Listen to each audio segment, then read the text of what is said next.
At the end of April, Mr. Tsai had erected a new fence bordering on Jiao's yard and planted a row of roses along it. That way, Feng didn't need to say hello to anyone on the other side of the fence unless that person called out to him. Once Jiao was back, Mr. Tsai would hint that she should not disturb Feng before his exams. Feng would not be a free man until the late afternoon of July 9th, 1990. "You may not care about your future," Mr. Tsai heard the tremble in his own voice and cleared his throat. "But you're indebted to your parents, who work until their backs break in order to provide for you." Feng stomped on the letter and kneaded the paper under his sole with vengeance until the letter was torn in the middle. Mr. Tsai had never seen his son so distraught before. If Feng poured a half of his passion into his studies, what might he have not achieved? Seeing Feng's cheek damp with tears, Mr. Tsai managed to choke down his scolding. "Son, you have to be smarter. As the old saying goes, the worth of other pursuits is small." He waited for Feng to finish the sentence. "The study of books exceeds them all," Feng whispered. "Now act on your promise, like a good son." He rubbed Feng's back and drummed his hard spine. "Let's put this trivia behind us." Feng returned to his room and shut the door. Mr. Tsai told his wife to move Feng's place setting from the small table to their dining table. It would be easier for him to lecture Feng if they were seated at the same table. Mr. Tsai Liang always had to correct other people. His family name was Tsai, as in aptitude, not the Tsai as in talent.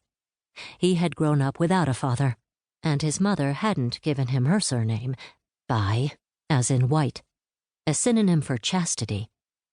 Instead, she chose him a name composed of the two best words in the dictionary, timber, mu, combined with Tsai, that promises aptitude, and Liang, which means fine quality. Tsai wasn't a traditional name. Mr. Tsai had never met anyone with his family name.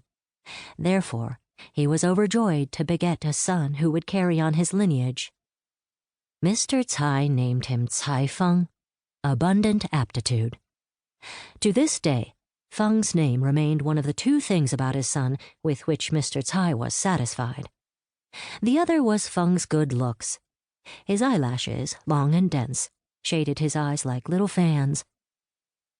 "All we ask of you," Mr. Tsai told Feng at dinner later that evening, "is to enter a college this year." He turned aside to let his wife put the fish soup on the table. "It's about time. You know, China's war of resistance against Japan lasted 8 years, and you've been in the continuation school for half that long." "Eat it while it's warm," Mrs. Tsai said, putting a soup spoon by Feng's hand. "We're not unreasonable parents," Mr. Tsai said. "After making your way to a university campus, you can find and date a nice girl. But you've got to wait a few months. If you get distracted, you may regret it for the rest of your life." Feng sipped the carp soup. "It's fishy," he said, and put down his spoon. "You don't eat it for the taste, but for the nutrition." Mr. Tsai scooped up a spoonful to put it in front of Feng's mouth. "Come on, have some more." "Now you're feeding him," Mrs. Tsai said.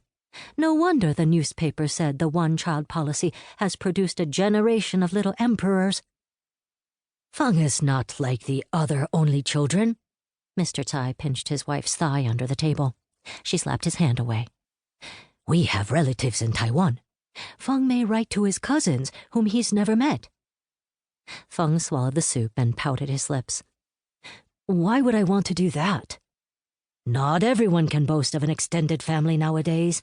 Mr. Tsai pushed the soup bowl toward his son. "Remember, blood is thicker than water." Feng sipped a half-spoonful of the creamy white soup. He had been a strict vegetarian ever since he had come down with food poisoning from eating lamb hot pot when he was 6. Throughout his teenage years, Feng had not touched eggs, meat, or seafood, and prevented Mr. Tsai from killing any fish or fowl in his presence. Feng had grown tall and bony, with a pale complexion and large, expressive eyes.